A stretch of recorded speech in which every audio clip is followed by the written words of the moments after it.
Boa noite a todas e a todos. Com grande prazer, atendendo ao convite do professor Sérgio Nogiri, e também em nome da Defensoria Pública do Estado de São Paulo, que é uma parceira do evento, a gente faz a abertura desse evento da noite, dando continuidade aos trabalhos do 5º Seminário de Direito, Psicologia e Neurociência, que já vem se firmando aí como um evento bastante tradicional na Faculdade de Direito de Ribeirão Preto, num campo tão intrigante, tão interessante, tão revelador para os estudantes, para os acadêmicos e para os profissionais da área do direito. Nesse contexto, a gente vai ter a palestra do professor Matheus de Mesquita Silveira, e logo em seguida à palestra, nós vamos ter a apresentação de resultados da pesquisa realizada pelos alunos da disciplina de laboratório, aqui da faculdade, uma pesquisa voltada à análise comportamental dos atores do sistema da justiça. No caso, foram entrevistas com juízes federais, é isso? Estaduais e federais. E trabalhistas também? Joia. Que vão ser apresentados, então, pelos alunos. Mas, então, sem mais delongas, passo a palavra para o professor Matheus para fazer a sua apresentação. Obrigado, professor, pela... Eu que agradeço, quero agradecer ao Sérgio pelo convite, né? Agradecer a vocês por também, né, estarem aqui. Enfim, acho que atitudes como essa elas são extremamente válidas porque elas fomentam uma discussão, elas criam um circuito de debates e, invariavelmente, áreas diferentes terão perspectivas diferentes sobre um tema. O trabalho que eu vou apresentar para vocês agora, ele visa discutir os primeiros degraus de uma escada, né? Normalmente, quando a gente parte para discussões de moralidade, a gente busca discuti-las em sociedades já constituídas, numa análise macro, numa análise da sociedade que não leva em conta as pessoas que vivem nessa sociedade e a natureza das pessoas que vivem nessa sociedade. Então, o que eu vou tentar discutir um pouco é a natureza social, né? A natureza social nossa, a natureza social de outras espécies, de mamíferos, e, basicamente, como que desta natureza começam a emergir noções de normatividade, né? Noções de discussões não, mas de juízos morais, né? Que vão ser funcionais dentro desses grupos. Então, a ideia, em linhas gerais, é buscar fazer uma genealogia evolucionista e naturalista da moralidade, sem cair num reducionismo biológico, né, que é o erro que muitas vezes acaba acontecendo. Então, esse é um trabalho extremamente multidisciplinar, né, ele é feito parceria, ele é feito dentro, né, do programa de pós-graduação em filosofia lá da Universidade de Caxias do Sul, no nosso laboratório de neurociência, né, no XLab, e em parceria com o International Wolf Center, né, um instituto de pesquisa e educação de etologia com lobos lá da Vermilion College, no Minnesota. Pois bem, eu quero começar com algumas considerações bastante gerais sobre a moralidade, na tentativa de entender ela enquanto um fenômeno. Embora nós tenhamos conceituações pessoais particulares do que seria a moralidade, embora nós possamos buscar em autores diferentes, conceituações diferentes, todos nós, né, podemos perceber que juízos morais são feitos cotidianamente. A moralidade existe enquanto um fenômeno. As pessoas não são indiferentes às coisas ao seu redor. Então, antes de tentar entender, num sentido prescritivista, do que deveríamos ou não fazer, é tentar entender quais os mecanismos que estão por trás dessa distinção, né, dessas distinções. Eu quero partir de dois autores que não dialogam entre si, mas para colocar em pauta que eu já não estou buscando uma definição que me facilite, né, mas uma definição que busca, almeja alguma universalidade. Começa com Ernst Tugendhat, né, um filósofo tcheco, num artigo Como Devemos Entender a Moral. Em linhas gerais, o que o Tugendhat está defendendo é que comportamentos de aprovação ou censura moral, né, não é qualquer tipo de aprovação ou censura, mas as de caráter moral, eles estão presentes na dinâmica interna de grupos sociais, né. Ele trabalha com a ideia de pequenos grupos, né, não de sociedades constituídas, Mas, mesmo em sociedades constituídas, nós podemos analisá-las e ver que há diversas tribos vivendo dentro de uma mesma sociedade. A normatividade, por Tugendhat, ela vai estar representada num sistema de exigências recíprocas. E aí ele vai contrariar a ideia do contratualismo, né, que em linhas gerais seria de que eu estabeleço um pacto e a partir desse pacto eu entro no jogo moral, quando ele diz que a gente já nasce no seio de um grupo social, a gente não tem escolha com relação a isso. Então a grande questão não é pertencer ou não pertencer a um grupo, mas sair ou não sair deste grupo.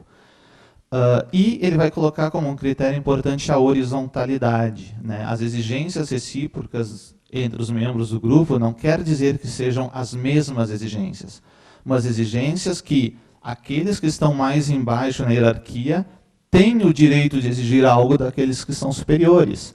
Um exemplo mais clássico são famílias, né? Pais têm exigências diferentes para com seus filhos, mas filhos exigem coisas emocionalmente falando dos seus pais. E vão culpá-los se não receberem aquilo. Então essa é a ideia geral, né, desse artigo do Tugendhat, que a gente vai encontrar no John Rawls também, né, enfim, outros autores.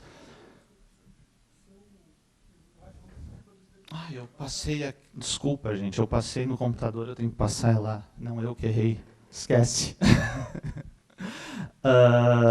O segundo autor que eu vou trazer é um etólogo, né, que é o Franz Evohl, que ele não vai contrariar especificamente isso, mas ele vai vir por uma outra ideia que é a seguinte: a moralidade ela emerge de instintos sociais, não é exclusiva dos seres humanos, mas de grupos sociais que nós podemos encontrar na natureza, e não é uma decisão consciente baseada em cultura, é um produto de uma evolução social gradual. É isso que eu vou tentar entender aqui.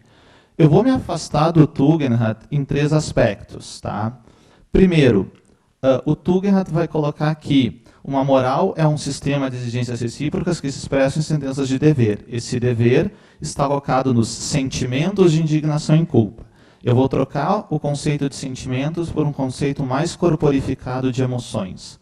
Tá? Eu não acho que sejam conceitos necessariamente intercambiáveis e eu vou abranger um pouco mais isso.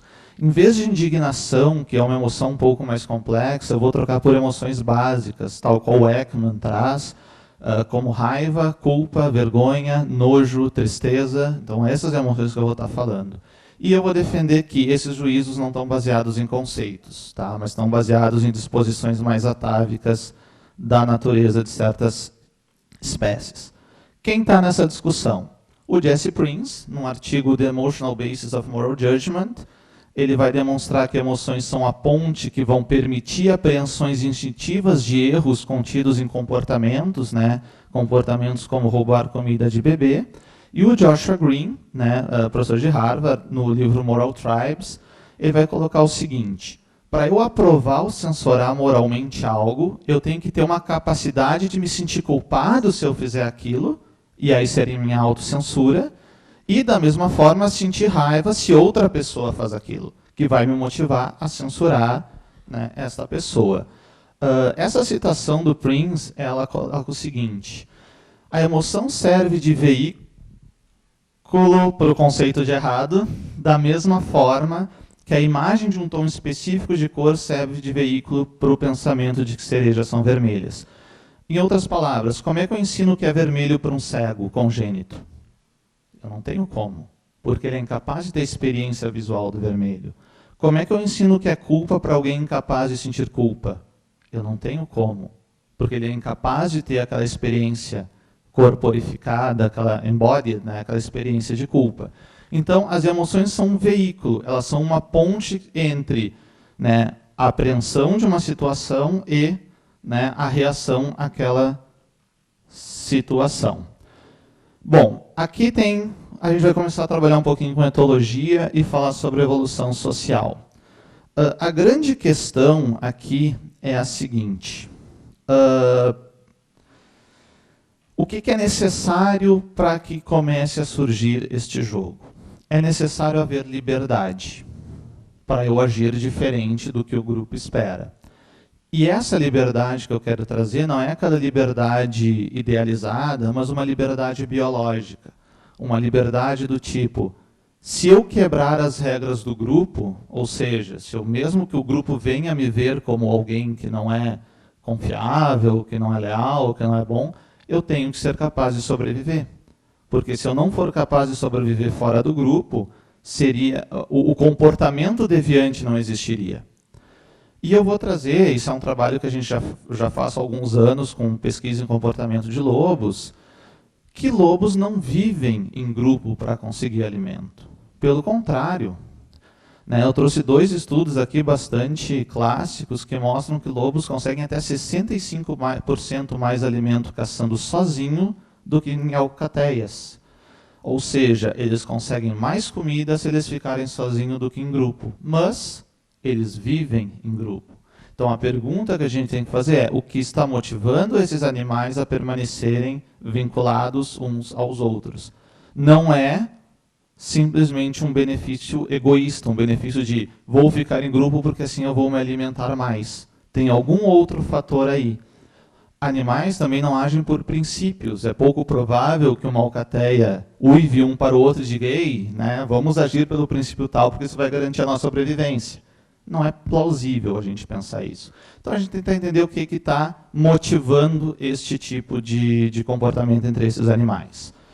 Bom, sobre evolução social, então. O Axelrod, que é um dos autores, né, importantes dessa evolução da cooperação, ele vai argumentar que reconhecimento de parentesco é muito importante para que animais sociais, para explicar o comportamento de animais sociais, dentre eles nós também. E principalmente isso é possível porque eles vão operar em condições de proximidade. Por exemplo, alcateias de lobos são famílias, é um casal procriador com os seus filhotes. O que isso significa? Numa perspectiva evolutiva, normalmente a gente tende a ver ela como uma competição cega de sobrevivência. Isso não é bem assim. Só que a gente também tem que explicar a sobrevivência o modo como esses comportamentos foram preservados por um viés que também inclui uma base genética. A questão é a seguinte: eu defender a minha prole, eu estou defendendo o meu gene. Faz sentido. Só que a gente esquece que se eu defender o filho do meu irmão, eu também estou defendendo o meu gene. Se eu defender o meu primo, eu também estou defendendo o meu gene. Então, animais que vivem em condições de proximidade, faz sentido num plano macro, né, num plano de uma história natural, que protejam uns aos outros. O que é importante salientar? Pouco provável que eles estejam agindo, vou proteger esta prole, porque esta prole tem meu gene, eu preciso garantir a sobrevivência desse gene, porque garantida a sobrevivência desse gene, eu vou garantir a sobrevivência da minha espécie. Acho pouco provável que eles façam esse raciocínio. De novo, por que eles estão fazendo isso? Pensando em primeira pessoa, o que está motivando esse animal a fazer isso? A equipe do Wade, né, eles vão afirmar que indivíduos que são geneticamente relacionados cooperam porque as vantagens da sobrevivência de um indivíduo beneficiam parentes que vão compartilhar uma fração desses genes. Exatamente uma fração destes genes. Assim como a habilidade de reconhecer o outro, né, jogador é importante para estender, né, o alcance da cooperação estável, a habilidade de monitorar pistas, né, para uma continuação, uma interação contínua é algo que vai ajudar como uma indicação de quando essa cooperação recíproca é estável ou não. O que o Axelrod está querendo colocar aqui? Ele está querendo colocar que, assim como a cooperação acontece, é importante que eu consiga, de uma maneira instintiva, ver quando o outro está cooperando legitimamente comigo, a ponto de reagir se ele não estiver. Por quê? Porque eu vou estar investindo energia naquilo. E eu preciso que essa energia retorne. Só que, de novo, explicando, parece que é uma deliberação aqui. E o que a gente está tentando entender é, bom, pouco provável que tenha sido uma deliberação. O que fez com que esse processo, então, tenha acontecido? Pois bem, vamos entender como é que isso aconteceu em lobos. Primeiro erro que normalmente a gente vê acontecendo. Não se fala em lobo alfa, não existe lobo alfa. Tá? A dominação de uma alcateia nunca é feita pela força bruta. O termo alfa ele surge porque até o final dos anos 80 não existiam lobos selvagens, basicamente, sendo estudados. E em cativeiro eles têm relações um pouco mais agressivas. Mas lobos selvagens são uma família. Tá? Não se usa o termo alfa porque ela faz exatamente, ela denota uma verticalidade. E o que a gente percebe nas relações de alcateia é uma grande horizontalidade. Não há distinção de gênero na liderança, há uma divisão de tarefas entre todos os lobos, não há hierarquia na caça, então se o lobo de uma hierarquia mais baixa pegar um melhor pedaço de carne é dele. Né? O líder não teria, né? Ele é censurado se ele começar a roubar a comida dos outros. E há vínculos importantes ali de parentesco. Né? Alcateias são famílias, o que já faz com que a gente entenda que há ali uma relação genética, né? Há ali uma relação de proximidade de genes no grupo. Esqueço disso, por favor. O que a gente vai entender a partir disso, a partir dessa progressão? O Wilson ele vai afirmar que no nível mais básico, evidentemente, estão os genes, depois vem células, depois o organismo e aí os grupos. Esses diferentes níveis devem funcionar, né, de alguma forma, com algum tipo de coesão. Essa coesão, na verdade, ela não significa um reducionismo biológico. Dizer que algo é uma base genética não quer dizer que é um determinismo. Questões sociais, questões ambientais vão impactar em cima dos genes. Os genes vai te dar, na verdade, uma tendência. Por exemplo, se eu treinar como o Usain Bolt treina, e o Usain Bolt treinar como eu treino, que é nada, eu vou correr mais rápido que ele. Mas se nós dois treinarmos igual, o limite dele é maior que o meu. Ele vai correr mais rápido se a gente treinar igual. Então ele vai ter uma potencialidade maior. Mas isso não quer dizer que só aquilo vai determinar o resultado.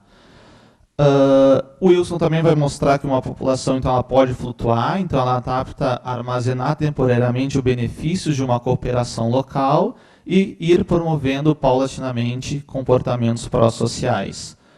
Na forma do quê? Na forma de qualidade da prole.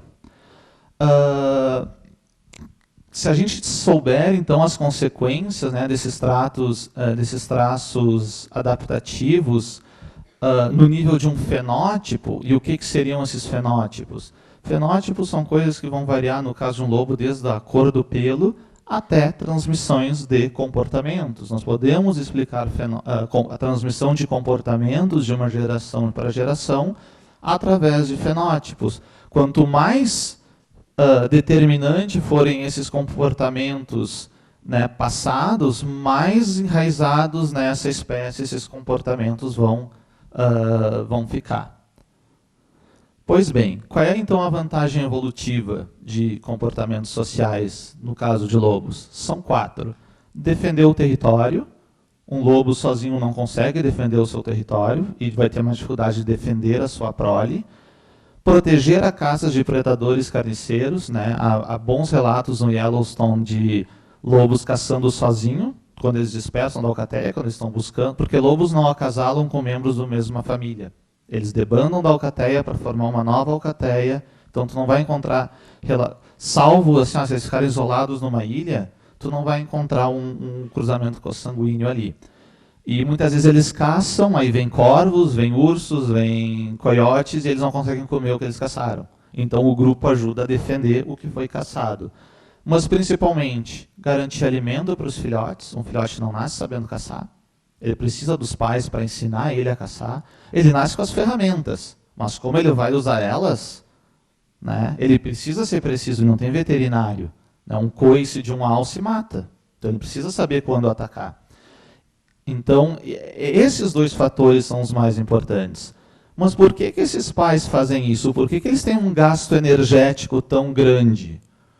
Não é porque eles deliberaram sobre preservar a espécie. O que eu brinco com os meus alunos é que eles fazem isso pelo fator O. O que é o fator O? É você vai na frente de uma maternidade e ver quantas pessoas fazem O para o bebê. Né? O bebê, o que ele faz? Ele parasita o nosso afeto. É um pedacinho de carne que a gente dá a vida por ele. Né? Eu estou sendo bem irônico aqui, não quero dizer que seja um parasitário, tá? Mas é só uma brincadeira. Ou seja, tem vínculo afetivo, tem emoção envolvida neste tipo de comportamento, antes de haver qualquer tipo de deliberação. Então, se a gente considerar plasticidade fenotípica como adaptação evolutiva à variação de ambientes, faz com que esses indivíduos e esses comportamentos sociais que foram vantajosos tenham sido preservados. Tá? Então, essa plasticidade fenotípica ela vai evoluir, ela vai influenciar a evolução desses indivíduos, a ponto dessas características irem cada vez mais sendo partes da sua constituição biológica. O que o Barash vai falar que é importante? Pesquisas com animais podem fornecer proposições sobre a forma com a seleção natural agiu sobre o comportamento, mesmo o comportamento social complexo. Nesse sentido, as sociedades humanas constituem um experimento global, com várias culturas diferentes, mas uma constante. Essa constante é a nossa biologia. Pessoas em Nova York vão fazer distinções morais diferentes das pessoas da Nova Guiné. Mas elas vão fazer as distinções morais. Então, o meu objetivo aqui é investigar isso. É o mecanismo com o qual elas estão fazendo essas distinções morais. E se isso é algo tão arraigado da nossa natureza, isso faz com que todo e qualquer indivíduo, em qualquer posição social, possa ser influenciado por ela. Ou seja, ele não é jamais aquela posição ideal do indiferente. Alguma coisa vai estar sempre influenciando, quer ele tenha consciência disso ou não. Nesse sentido, eu vou trazer o próprio Darwin, na Origem do Homem, que ele vai dizer que a força motriz, né, do comportamento social ela não pode ser negativa. Por quê? Porque se fosse negativa, nenhuma espécie que dependeria desse comportamento teria sobrevivido. Então ela tem que ter uma valência positiva. E o Joshua Green, recuperando ele de novo, destaca que sistemas cerebrais são necessários para que uma ação que beneficie socialmente o grupo possa despertar um estado emocional homólogo. Né? Então aqui a gente vai começar a entender um pouquinho dos processos cerebrais que compõem o que a gente vai chamar de empatia. Empatia é um grave problema de se discutir hoje, porque qualquer coisa entra. Né? Qualquer coisa, a pessoa fala empatia e qualquer coisa entra dentro de empatia. E um outro problema com as discussões alguma coisa, neurobiologia, neuropsicologia, neurociência, é que muitas vezes isso tem se transformado em discussões num argumento místico. Eu estou fazendo o meu argumento, algo acontece no cérebro e pum, o resultado é esse. Não, a gente tem que explicar o que acontece no cérebro. A gente tem que entender esse processo, né, até porque é uma área que todo mundo está tateando ainda, que todo mundo está tentando entender, que constantemente a gente está fazendo revisões. Então, o que eu quero passar agora para vocês, né, é, primeiro, mostrar que isso tem uma base filosófica muito antiga. Né, o David Hume vai dizer que se a natureza não tivesse feito essas distinções com base na constituição original da nossa mente, a linguagem não poderia conter as palavras, os epítetos, honorável, honrável e vergonhoso, amável, odioso, nobre ou desprezível. E se os políticos tivessem inventado esses termos, eles não poderiam ter feito eles inteligíveis para qualquer um. Então, na verdade, o que a gente está fazendo é tentando pensar como que esses teóricos fariam filosofia hoje? Como que eles pensariam essas questões hoje? Com certeza não seria só através da exegese textual. Eles também pensariam essas questões a partir de pesquisas experimentais. Então, considerações gerais sobre a evolução social, aqui, para ir fechando essa parte dos lobos, qual é a hipótese? Sistemas psicobiológicos de sociabilidade vão atuar como inibidores comportamentais, é esses sistemas psicobiológicos que eu vou querer falar agora a seguir, a partir de expressões emocionais que são corporificadas, ou seja, que estão associadas a reações fisiológicas do todo o nosso corpo, de um eriçar de pelo, de uma dilatação de pupila, né, das nossas expressões faciais. E que elas são eficientes na manutenção desses vínculos sociais. Isso torna lobos mais aptos a coordenar ações em grupos. Pensemos do ponto de vista evolutivo. Um grupo que consegue se manejar melhor internamente, tem mais energia sobrando para defender seu território, para caçar, para proteger os seus filhotes. Um grupo que é totalmente descoordenado internamente, não vai conseguir fazer isso com tanta eficiência. Onde é que a gente vê isso muito ordinariamente no nosso mundo? Pô, o treinador perdeu o vestiário. O grupo não está mais com um objetivo em comum. Aí o time não se acerta. Mas se o time está alinhado, pode não ter os melhores jogadores. Mas, né, consegue avançar. O que claramente não foi o caso do Internacional esse ano. Vamos ver um pouquinho quais são esses sistemas psicobiológicos. Tá? Eu vou começar com o córtex visual. Tá? Tem duas coisas importantes a gente entender no córtex visual. Primeiro, o fluxo ventral vai estar associado ao reconhecimento de formas, isso inclui expressões faciais, e principalmente quando essa informação é usada para evitar perigo, né? Detectação, por exemplo, de um animal peçonhento ou de um precipício. Expressões faciais, então, elas vão passar pelo córtex visual e vão ser processadas na amígdala, que é uma parte bastante central do nosso cérebro. E essa amígdala vai continuar comunicando com o córtex pré-frontal e vai passar essa informação para outras partes do nosso cérebro. Isso vai dar emoções mais estáticas sobre as emoções, que é quando a gente faz o seguinte: meu Deus, o que aconteceu contigo? Por que tu está chorando? Por que tu está com essa cara? Quando a gente tem esse movimento, já teve todo um processo anterior no nosso cérebro. Quais são os principais funções da amígdala? Tá? A amígdala tem duas funções principais. Armazenamento de memórias associadas a eventos emocionais, que está associado à memória de longo prazo, ou seja, eu tendo a evitar coisas que em algum momento me causaram grande dor, a amígdala tem essa função, e a associação entre esses estímulos e os eventos aversivos que eles predizem, que é, quando eu vejo algumas situações que podem gerar aquilo, eu já antecipo aquele problema, eu já vou ter ansiedade, o meu foco já vai estar todo ali. Né? É mais ou menos assim. Eu não consigo pensar em mais nada, eu não consigo fazer mais nada, a minha cabeça está toda naquilo, porque aquilo pode acontecer e eu já começo a gerar isso.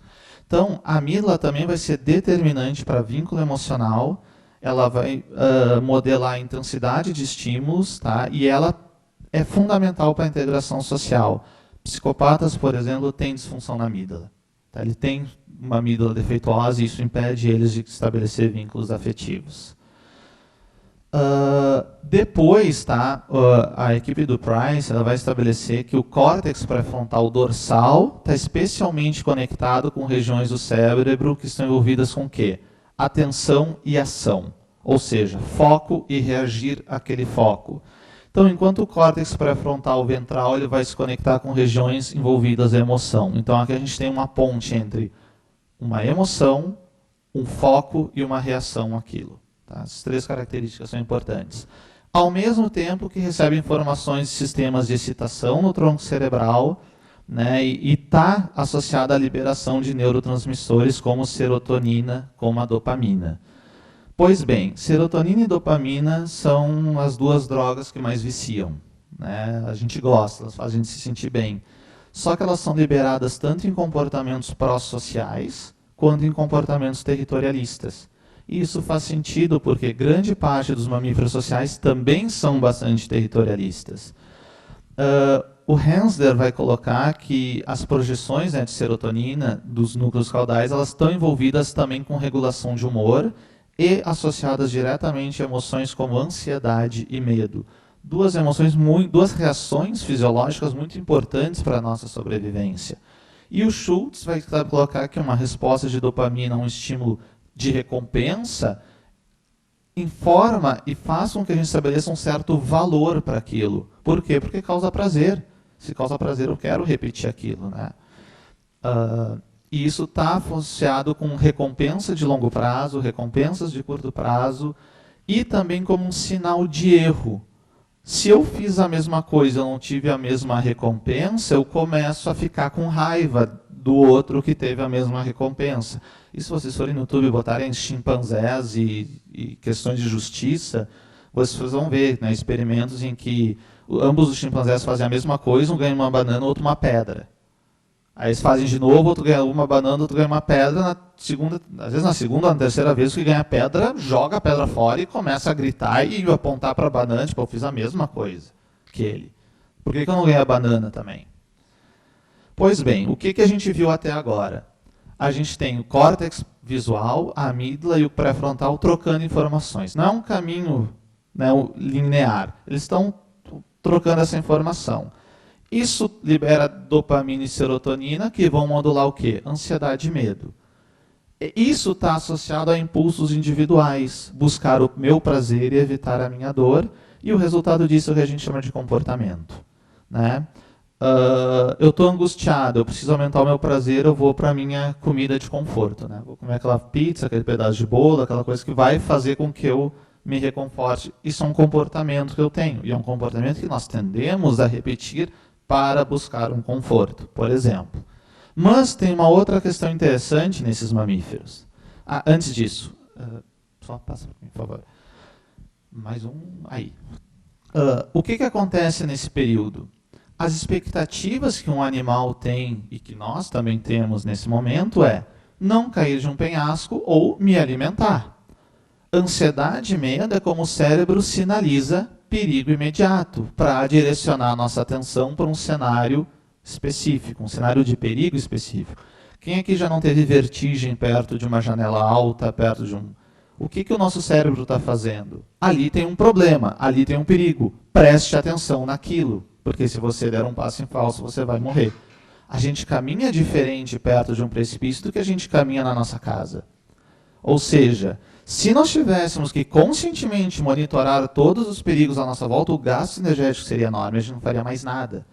Mas os nossos sentidos estão constantemente dando inputs para o nosso cérebro para ele fazer isso. E quando ele sinaliza um perigo, ou seja, algo que evolutivamente foi, né, os animais, digamos, nossos antepassados das espécies, que de algum modo conseguiram evitar este perigo, isso foi ficando selecionado na biologia dessas espécies.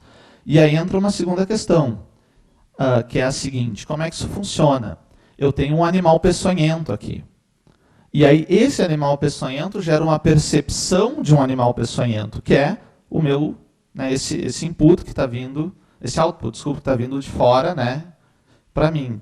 Isso faz com que eu tenha alteração em estados corporificados. Eu fico com o músculo tenso, o meu pelo fica eriçado, a minha pupila vai ficar dilatada, o meu coração vai bater mais forte. Eu estou preparado para confronto ou para fugir. Um dos dois. Isso vale quando a gente se sente, inclusive, também ameaçado das nossas crenças. Né? Quando alguém dá, por exemplo, algum discurso, alguma coisa que a gente não gosta, a gente fica tenso, né? A gente sai de uma prova cansado, porque a gente estava nessa mesma situação. Isso são derivações, são complexificações. Se a gente for para a raiz mais básica, essa alteração vai ser interpretada, é o que a gente vai chamar, na verdade, de medo. Isso é codificado pelo meu corpo. E não toda vez que eu sentir isso, eu vou pensar, aí o que vai vir quando eu tiver uma consciência disso? Putz, eu estou com medo. Eu não gosto disso, eu não quero sentir medo. Esse medo, esse estado corporal vai ser o que vai fazer com que eu associe a esse animal peçonhento o perigo. Ou seja, isso aqui é a última ponta do iceberg. Por favor. Obrigado. Bom, aí a gente vai entrar numa outra coisa que é o córtex cingulado anterior, dorsal, que está implicado em detecção e avaliação de processos sociais, incluindo exclusão social, que é basicamente: se eu fizer isso, eu corro o risco de ser excluído, então quanto vale eu fazer isso para ter um prazer imediato e quanto vale eu não fazer isso para ter uma valoração futura? Porque se eu posso fazer algo que o meu grupo, ou que o grupo ao qual eu pertenço, a alcateia, no caso, vai censurar, e eu não faço, eu sou visto como o quê? Como alguém leal. Eu ganho status social com isso. E o córtex cingulado, então esse córtex cingulado anterior, ele aumenta também reconhecimento de apreensão emocional, a minha capacidade de perceber a emoção do outro, é um componente ativo e não consciente no monitoramento de erros, ou seja, o erro aqui está sendo visto como, opa, isso aqui não é o que deveria acontecer, então preciso prestar atenção nisso. E está associado a uma resposta apropriada de ação que é implementada pelo sistema motor. Então, o que a gente tem agora é diferente. Quando eu coloco o córtex cingulado anterior ali, dopamina e serotonina começam a modular outras coisas. Modulam raiva, modulam nojo, modulam vergonha, modulam culpa, modulam tristeza e modulam alegria. E aí começa a ter prazer de longa duração, que está associado a prazeres sociais, e dor de longa duração, que está associada, por exemplo, exclusão do grupo ou ostracismo social. E eu não tenho mais só comportamento, eu tenho comportamentos sociais. Então, nessa fase, mudam as expectativas. São exigências instintivas agora como me alimente. Eu sou o teu filhote, eu preciso receber o alimento. Se não me alimentar, eu vou ter uma apreensão negativa de valoração de ti. E não traia o grupo, né? Não haja de modo a prejudicar esse grupo. Se você prejudicar esse grupo, você vai ser visto como alguém que não é veraz, né? Que o termo em inglês que a gente está usando é untruthful aqui, que é diferente do unreliable. Então não é alguém só que não é confiável, porque um carro pode ser confiável. É alguém que não age com veracidade. Raiva, nojo, vergonha, culpa e tristeza, que são emoções básicas, é como o nosso cérebro sinaliza o perigo a fim de direcionar a nossa atenção para um cenário social específico. O problema agora é que o perigo não está mais só em cair de um precipício ou de me alimentar. O perigo está em ter alguém no meu grupo que está agindo contra esse grupo. Ter alguém no meu grupo que não está sendo veraz. Ter alguém no meu grupo que está roubando comida do meu filhote, por exemplo. Mas o cérebro continua fazendo o que ele sempre fez, só o perigo que mudou. Né? A ameaça agora à função social do grupo. Só que a grande questão aqui é o seguinte, no modo como foi colocado, parece que tudo que acontece a nós reagimos a um estímulo externo tal qual esse estímulo está no momento. Só que o que a gente percebe com eletroencefalograma, com ressonância magnética funcional, é que o tálamo que regula tudo isso, na verdade, tu tem 10 vezes mais conexões desses sistemas para o tálamo do que dos estímulos externos para o tálamo. Ou seja, ele está gerando a sua própria atividade. Qual é a hipótese aqui? A hipótese aqui é a seguinte, o que na verdade está guiando muito do que está despertando ou desencadeando a nossa raiva, a nossa tristeza, a nossa culpa, não é só um cenário social atual específico, mas situações que na nossa história evolutiva foram situações importantes para a nossa sobrevivência. Numa sociedade, num período em que toda a sociedade é microtribal, de pequenos grupos, alguém desviar a comida daquele grupo era muito grave. E nós censuramos um amigo até hoje quando ele conta um segredo que ele não devia contar. E nós censuramos com indignação, principalmente se esse segredo for muito importante. Então aqui a gente vai ter animais, né, porque cada um aí vai ter um sistema próprio de distinção, não estou naturalizando valores, está tentando analisar mecanismos, né, de distinção que vão ser diferentes uns dos outros, mas tem uma questão biológica ali por trás. Pois bem, o Keltner, a equipe dele, vai estabelecer que a seleção das emoções básicas ocorreu em respostas a problemas que surgiram devido ao ambiente social que esses organismos enfrentaram ao longo da sua evolução. Então, cada emoção ela tem que ser entendida aqui como um conjunto de programas que vão orientar processos de comportamento, né, quando um problema específico é encontrado. Por exemplo, para encontrar um parceiro... Pode passar. Obrigado. Eu tenho desejo para proteger a prole, eu tenho compaixão. Uma infidelidade sexual em animais monogâmicos, né? Uma infidelidade social gera culpa, gera raiva. Estar sozinho à noite está associado ao medo de ser perseguido por um predador. Então, por exemplo, no caso Lobos, um casal procreador que protege os seus filhotes, eles estão fazendo isso por quê? porque eles têm um afeto por aqueles filhotes. Só que a vantagem é, quanto mais afeto e mais cuidado eles tinham, menor a chance de um predador pegar eles. Então dá para entender como algumas dessas emoções foram surgindo. O Plutchik ele vai considerar então que essas reações emocionais elas são tipos de padrões de comportamento, e o termo emoção é como a gente descreve esses comportamentos em particular. Então elas são características semelhantes a pulmões em animais que respiram ar, ou seja, foram importantes e uma vez que surgiram, foram conservadas desde então em espécies sociais que tiveram nessas emoções uma vantagem evolutiva. Agora, para a parte final, né, da apresentação, até para a gente ter um tempo aí do debate, vamos ver quais são então essas bases psicobiológicas associadas à moralidade. Retorno ao Joshua Green. De fato, a moralidade é uma coleção de dispositivos, né, um conjunto de capacidades e disposições psicológicas que juntas promovem e estabilizam o comportamento cooperativo. Nós não precisamos raciocinar sobre a lógica da cooperação para cooperar. Ao invés disso, nós temos feelings. Podemos trazer como sentimentos, mas é importante que ele não fale em sentiments, ele fala em feelings, que fazem esse pensamento por nós. Ou seja, antes de nós pensarmos e raciocinarmos sobre o que deveria ser certo, o que deveria ser errado, nós já estávamos fazendo isso no plano comportamental. Nesse sentido, então, o Tube e Cosmides, né, nesse artigo deles, eles vão propor uma definição de empatia, né, que é o conjunto desses sistemas, que é uma disposição especializada.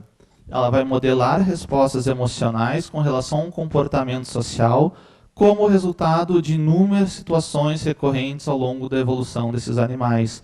Então, ela é uma ponte de ressonância emocional. Ela não é uma emoção. É uma capacidade que permite o compartilhamento de certas emoções e principalmente de emoções básicas. E não necessariamente que vai fazer dois indivíduos sentirem a mesma emoção, mas emoções análogas. Se alguém com quem eu tenho vínculo afetivo, com qual esses sistemas estão operando em conjunto, tem dor, eu não necessariamente vou sentir dor, mas eu vou sentir um certo tipo de apreensão, eu vou sentir um certo tipo de preocupação. Eu não vou ficar indiferente àquela reação, né? Essa ressonância é o que vai ativar representações motoras, que é o que vai fazer o quê? Tu tá bem? Como é que não tá? Deixa eu te abraçar, né? Deixa eu fazer alguma coisa, né? Eu tô tenso também, o que aconteceu? Me fala. São respostas autônomas, ou seja, quando a gente está agindo é porque esse processo já aconteceu, e são somáticas. O que acontece? Um mapeamento cerebral inverso. Eu não vou nem entrar aqui na questão de neurônios de espelho, porque eu acho que tem muita coisa a se investigar sobre isso antes da gente usar isso como um argumento definitório. Mas a gente percebe que os cérebros sincronizam. É como o Bluetooth de celular. Né? Tu está compartilhando ali algum tipo de informação, que é o que o David Hume já tinha colocado nas investigações sobre os princípios da moral, que a empatia é uma qualidade da natureza, não uma emoção em si, mas uma qualidade da natureza. O Boyd e o Richardson, então, vão argumentar que a empatia está na base desses instintos sociais, o que já aparece lá no Darwin. Elas vão favorecer a cooperação tribal. O que é o instinto social? É o impulso de comportamento para sentir prazer no convívio social, né? Nós até hoje gostamos de um happy hour, então a gente sente prazer no convívio com pessoas próximas. Se não é happy hour, é o cinema, é fazer uma janta em casa, é estar viciado em rede social, porque eu estou longe dos meus amigos, eu preciso estar perto deles e coisas do tipo. Isso gera um certo prazer, e que é um prazer mais duradouro, por exemplo, que o instinto sexual. Né? O instinto sexual, o prazer acaba no gozo. O social, ele permanece. E em espécies em que tu precisa de um investimento materno-paterno para proteger a prole, não basta só gozar, tu tem que ser pai, tem que ser mãe, tem que cuidar, tem que garantir a sobrevivência ao longo dos anos daquela espécie. Então a empatia é uma adaptação evolutiva, ela permitiu o desenvolvimento de instintos sociais, formação de vínculos emocionais em pequenos grupos, e é a base para a evolução do comportamento normativo. A ideia aqui é a seguinte, tá? Eu possuo liberdade biológica. Todos nós possuímos uma liberdade e um limite biológico. eu não posso voar, eu não posso respirar debaixo da água. Esse é o meu limite biológico. Minha biologia não me permite fazer isso. Mas eu tenho um polegar opositor, eu posso fazer uma pinça, isso está dentro, né, da minha liberdade biológica. A questão aqui é o seguinte: se um indivíduo é biologicamente incapaz de ser desleal, eu não vou criar expectativa de que ele possa ser desleal. Imaginem vocês conversando com alguém que é incapaz de mentir. Biologicamente incapaz de mentir. Tá? Vamos imaginar isso. Vocês não criariam expectativas de que algum dia essa pessoa vai mentir.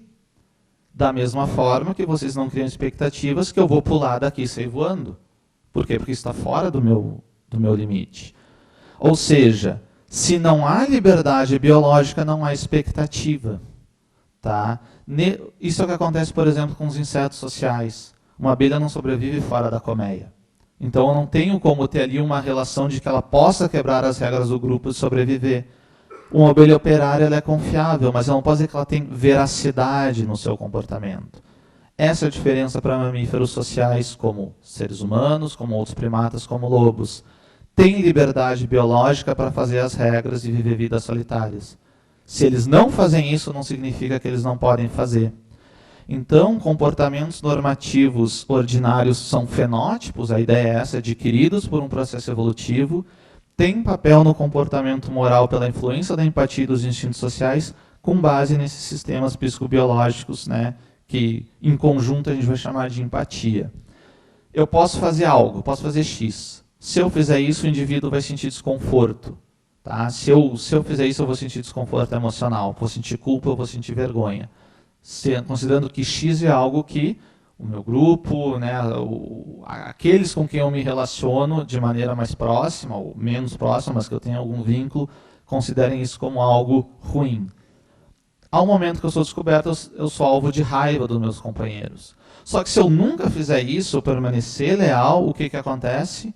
O comportamento experimentado vai ser experimentado pelos outros como bom. Eu vou ser visto por eles como alguém que não é só confiável, eu vou ser visto como alguém que é veraz. Aqui entra uma diferença importante entre comportamento desviante e personalidade. Eu posso ser uma pessoa extremamente ruim de conviver. As pessoas me dão bom dia, eu não dou bom dia. Aliás, né, quem dá bom dia antes da pessoa tomar pelo menos 2 xícaras de café, bom sujeito não é. Mas, enfim, as pessoas vão dizer, aquele sujeito é muito antipático, não é legal. Mas se tu precisar de qualquer coisa, tu pode contar com ele.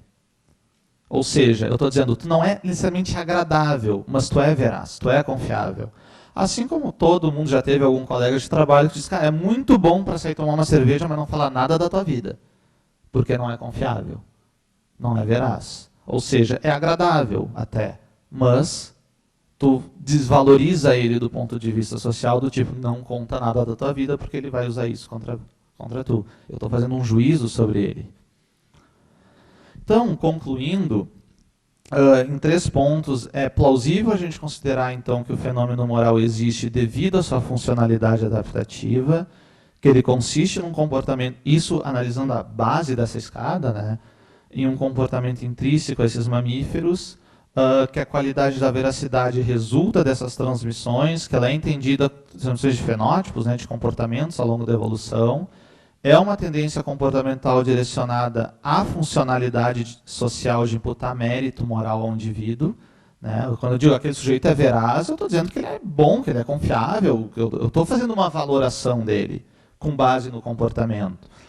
E que ela pode ser distinguida, então, de outros tipos de comportamentos sociais, que eu não estou dizendo que todo comportamento social é um comportamento moral, por essa qualidade, e essa qualidade que emerge sem a gente precisar de qualquer tipo de deliberação complexa, de construção de princípios, apenas no plano de uma materialidade natural, causal, histórica. E que a força dela para agregar algum valor a um sujeito com base nesse comportamento só requer a existência desses sistemas psicobiológicos, né, de sociabilidade, e que na medida que a gente joga esse indivíduo numa macro-sociedade, numa sociedade constituída, é muito, muito plausível que essa natureza vai continuar influenciando as decisões dele. Ainda que elas possam ser disfuncionais hoje. Por mais treino que ele tenha, por mais habilidade que ele possa ter de se distanciar, em algum momento isso vai pegar quando, mesmo ele não estando consciente disso, né? Então, esse talvez seja o próximo passo, né, para a gente conseguir entender isso, é também ver como é que isso funciona para além desses pequenos grupos. Tá? Muito obrigado.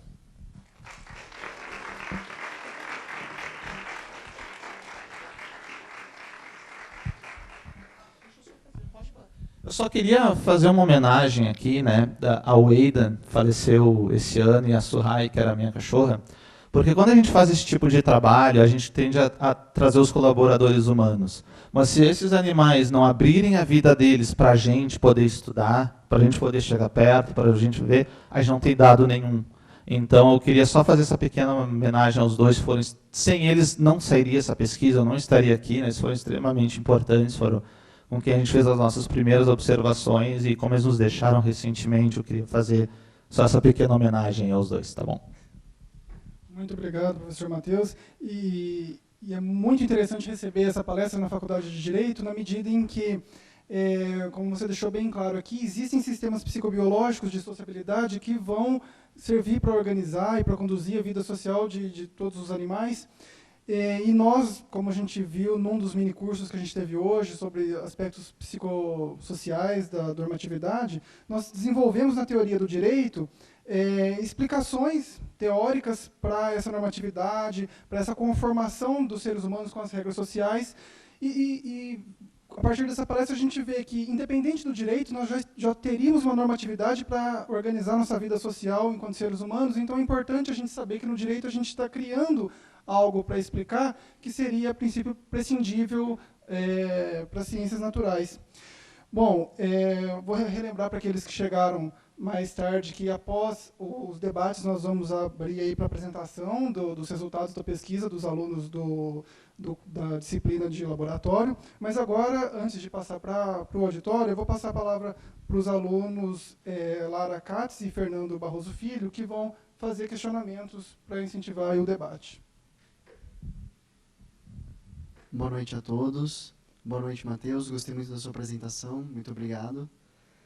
Eu vou fazer uma pergunta um pouco pontual, misturando um pouco da sua palestra com o que a gente estuda aqui numa disciplina de criminologia sobre o comportamento delitivo. Você mencionou os limites biológicos e a liberdade biológica, falando também das expectativas que são impostas aos indivíduos e mencionando principalmente a questão da vida sozinha, de como essa vida sozinha é possível. Então, o indivíduo tem uma escolha, uma capacidade de escolha. E você mencionou também o ostracismo, que foi uma das primeiras penas inventadas na história da nossa espécie, que muitas vezes elas resultavam na morte do indivíduo. Pelo menos no passado era assim. Eu gostaria de fazer a seguinte pergunta. Na nossa sociedade, onde nós temos cada vez menos habilidades que os nossos antigos caçadores e coletores tinham, e assim por diante, como essa vida sozinho é possível? Essa vida sozinha, ela é uma vida um pouco complexa, que ela está no meio da sociedade, mas é sozinha, daqueles indivíduos que se isolam em seus quartos e assim por diante. Oi. Essa é uma... Está dando eco ali?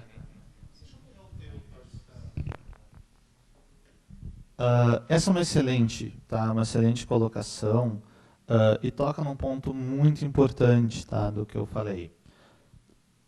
O que eu quis trazer é que essas nossas capacidades, essas habilidades, elas evoluíram num contexto específico, que é o contexto de adaptação evolutiva, que é quando, tanto para nós, quanto para outros primatas, como para lobos, foi o contexto em que a espécie se solidificou suas características, que não necessariamente é o mesmo que a gente vive hoje. Então, a grande questão é, o que acontece com um animal, uma espécie, um ser humano, que tem essas características e é jogado numa sociedade em que, muito pelo contrário, se você consegue ser mais desvinculado hoje, você talvez esteja melhor situado para lidar com muitas situações. E eu acho que a gente não precisa nem ir para o ostracismo tão clássico do sujeito que se isola, Mas a gente pode pegar o nosso exemplo aqui enquanto pesquisadores, enquanto estudantes, que muitas vezes não pode ter um final de semana com os amigos porque tem que fazer um trabalho, porque tem que terminar a dissertação, porque tem que terminar a tese, porque tem que publicar um artigo, e tu vai tendo um ostracismo. E todos nós, em alguns momentos, nos sentimos deprimidos, nos sentimos com... e é um grande problema romantizar isso, inclusive, né? Porque parece que tem que ter sofrimento. Não, não deveria ter. O que me parece isso, e eu não quero aqui dar saltos, né? A grande questão quando a gente faz pesquisa de base experimental é a gente cuidar para a gente não extrapolar o dado. Mas o que eu vejo? Tá? O que eu vejo é o seguinte, é um fenômeno social de uma epidemia de depressão. Por quê? Porque esse indivíduo, né, nós, que temos essas características, não está conseguindo exercer elas de uma maneira satisfatória, isso gera um dano, né, gera um ostracismo, que é um ostracismo que vai gerar uma questão psicológica importante aí por trás, uma alta, e se a gente for pegar estudos em psicologia social, de dependência de redes sociais.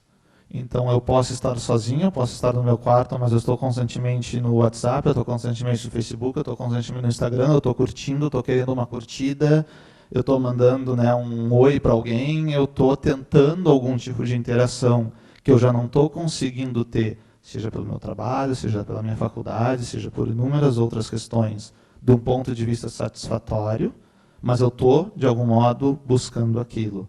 A questão é, se a gente botar uma tampa e pressionar essa natureza, ela vai escapar por algum lugar. E talvez ela não escape por um viés saudável. O que acontece? O que acontece aí é que tu também pode ter um aumento de algumas características antissociais. Tá? De algumas características que também fazem parte da nossa natureza. E o antissocial, eu não estou indo para o extremo aqui do psicopata, né? Mas o antissocial no sentido de ser territorialista. Por quê? Porque eu começo a ficar deprimido, eu começo a ficar isolado, e eu também começo a ficar com raiva disso. Né? Então, isso também pode gerar um... Aí tem uma coisa em etologia que é importante, aí tem personalidade. Né? Tem pessoas que vão ter uma forma de lidar com isso, outra pessoa vai ter uma outra forma de lidar com isso, e a gente não sabe exatamente o que vai fazer uma ir por um caminho para o outro. Tu vai ter contexto social, tu vai ter educação afetiva, tu vai ter inúmeras coisas que vão estar ali por trás. Mas eu acho que a tua pergunta ela toca exatamente nesse ponto, que é, este animal que evoluiu para ser social não é mais, por inúmeras questões do modo como a gente foi se organizando. E isso traz um dano. Isso traz um dano psicológico, isso traz um dano físico também, né? Porque daí tu acaba... a gente não pode desvincular que uma depressão vai causar inúmeras questões de ostracismo também, então tu gera o quê? Uma bola de neve, tu gera um ciclo vicioso, que cada vez tu vai piorando mais. Tá? Então, para mim, essa é uma das grandes questões de se investigar, né, acerca disso, e, na verdade, só fazer um pequeno comentário sobre a tua fala anterior. Não dá para negar que nós temos uma natureza, e que essa natureza influencia o nosso comportamento.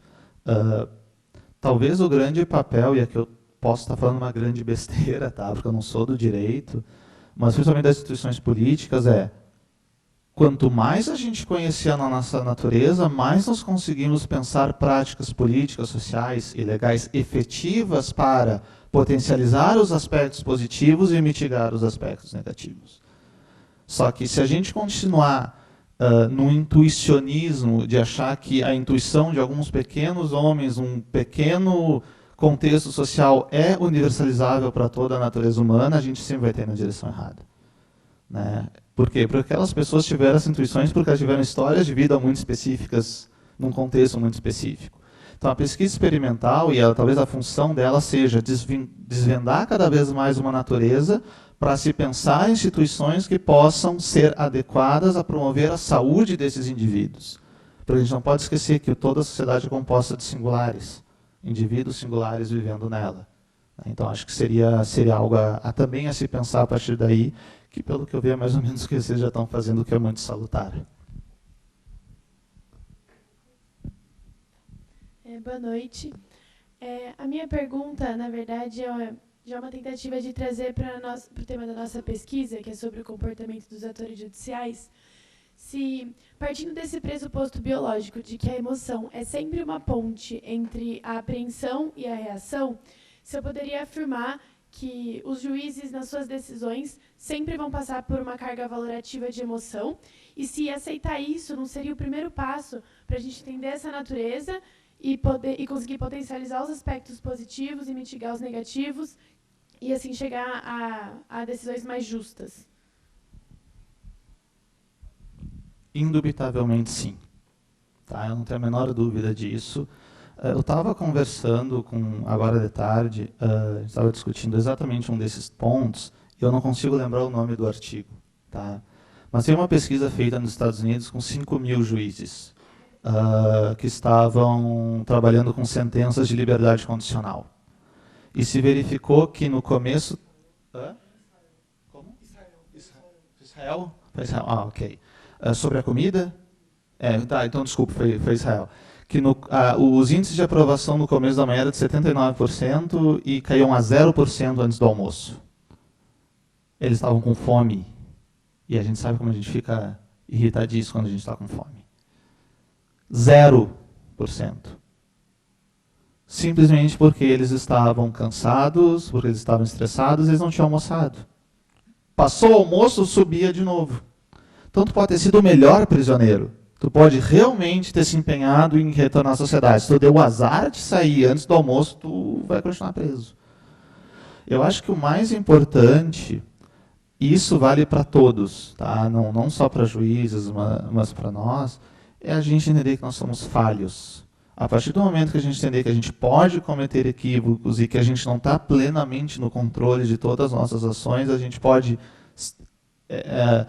podemos ser terapêuticos em nós mesmos de reconhecer isso e de buscar, como que eu posso evitar que isso aconteça? Acho que eles colocaram o lanche da manhã, uma coisa assim, tá? Faz um intervalo no meio da manhã e dá um sanduíche para eles, que já resolve parte do problema. Parece idiota quando a gente fala, né? Mas pensem vocês no dia a dia de vocês.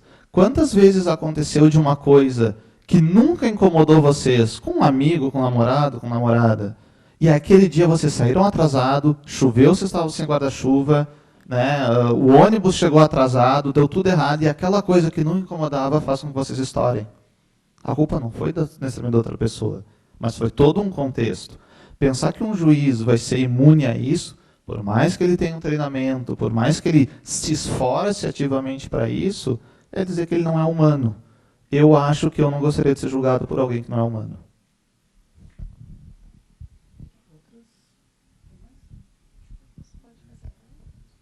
Então, passamos agora para o pessoal do auditório.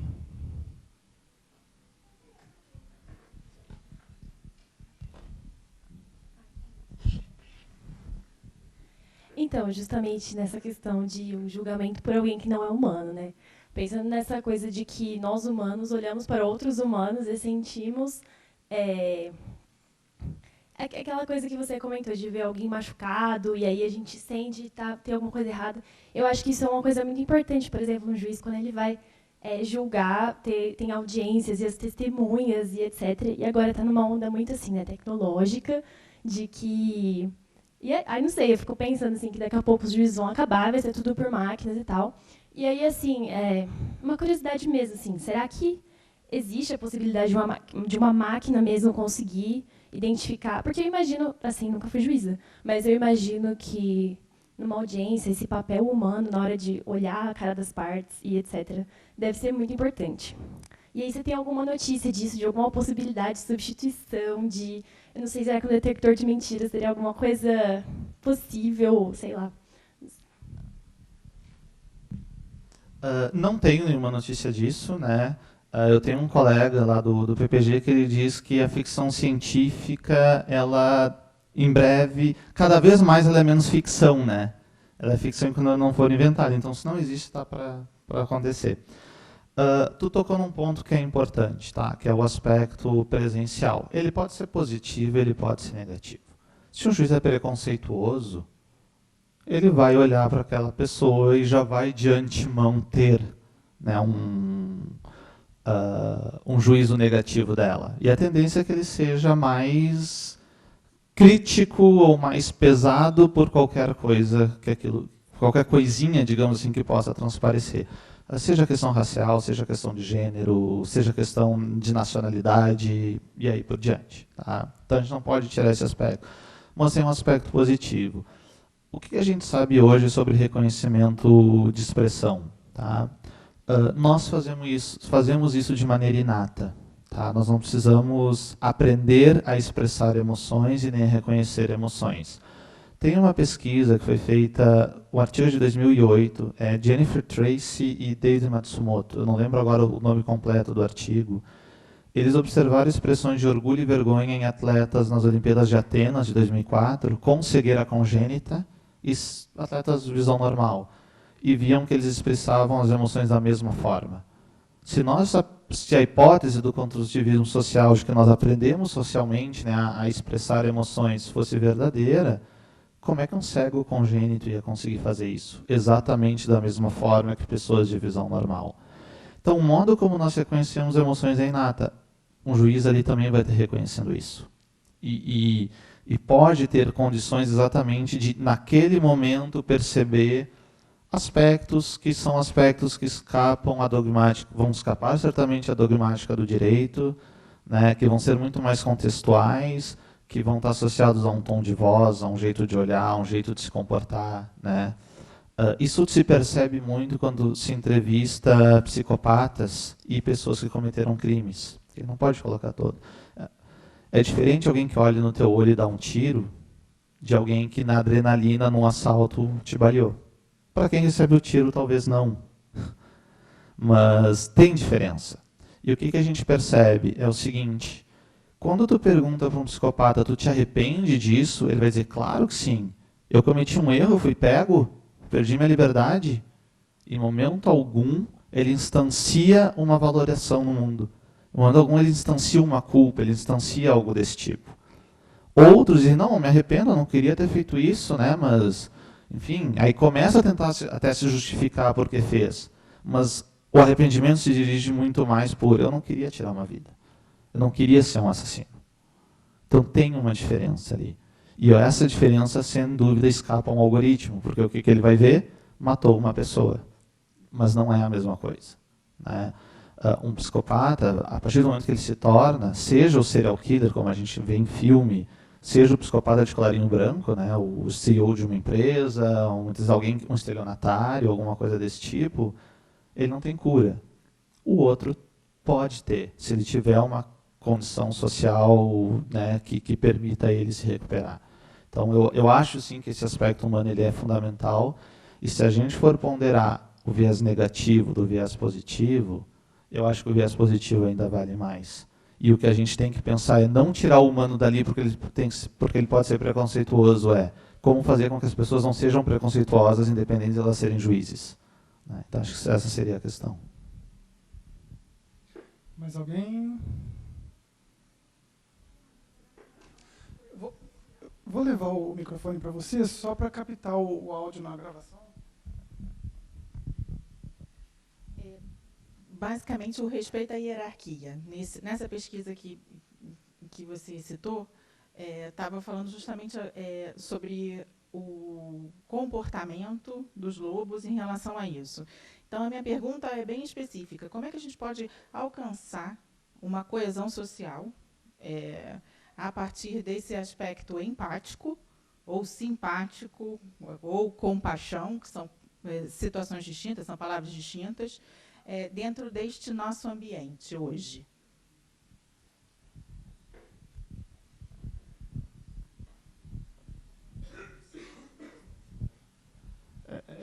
É a pergunta que todo mundo se faz, tá? Eu vou ser bem honesto, eu não sei como isso poderia ser feito, tá? Não, realmente, o que a gente percebe no Malcaté é quase utópico em termos de comportamento. É realmente impressionante a complexidade de organização social, a complexidade de divisões de tarefa que é feita, e a gente está só tateando a superfície. Né? Isso ainda tem muita coisa ali que a gente está aprendendo, que eles estão nos ensinando. Tá? Como transpor isso para uma sociedade constituída? O grande problema é o seguinte, tem limites à empatia. A crítica do Jesse Prince no Against Empathy vai exatamente nessa direção, né? Porque se a gente é tendencioso, a tendência é que a gente privilegie os que nos são mais próximos em detrimento dos que nos são mais distantes. E isso é muito ruim se eu for julgar algo em sociedade, né? Porque eu sempre vou favorecer os que eu gosto mais em detrimento dos outros, e não deveria alguém que pensa em políticas públicas, por exemplo, agir desta forma. Por outro lado, se eu não tiver nenhum tipo de interesse legítimo em vinculação, aí eu sou exatamente o psicopata que vou estar gerindo a coisa em meu benefício próprio. Aí não é nem mais do meu grupo, é pior ainda. Tá? Essa é a crítica que eu fiz, por exemplo, não, desse jeito fica pior ainda, né? A ideia de decisões autistas nesse ponto, né? Que eu acho um péssimo termo também, porque o autista tem empatia. Eu não sei responder como a gente poderia passar. Mas eu acho que o melhor caminho é entender tanto o lado sombrio quanto o lado não sombrio dessa natureza, né? Tanto aquilo que esse processo empático pode nos levar a um territorialismo e encontrar formas, como é que a gente evita isso, e como que a gente pode potencializar essas outras características. A gente só vai fazer isso se a gente entender bem essa natureza. Uma natureza que a gente ainda está tateando, que a gente está começando a compreender. Eu acredito que através desse tipo de pesquisa a gente pode fazer políticas públicas cientificamente informadas que não tenham vieses ideológicos, né, vieses que visam favorecimentos pessoais e coisas do tipo, que sejam bem informadas. Acho que seria a melhor resposta que eu posso te dar. Muito obrigado, professor Matheus. Em razão do nosso cronograma, a gente convida agora, então, os alunos da disciplina de laboratório, especialmente do eixo de análise comportamental dos atores do sistema de justiça, para a apresentação da sua pesquisa e dos resultados. Aqui.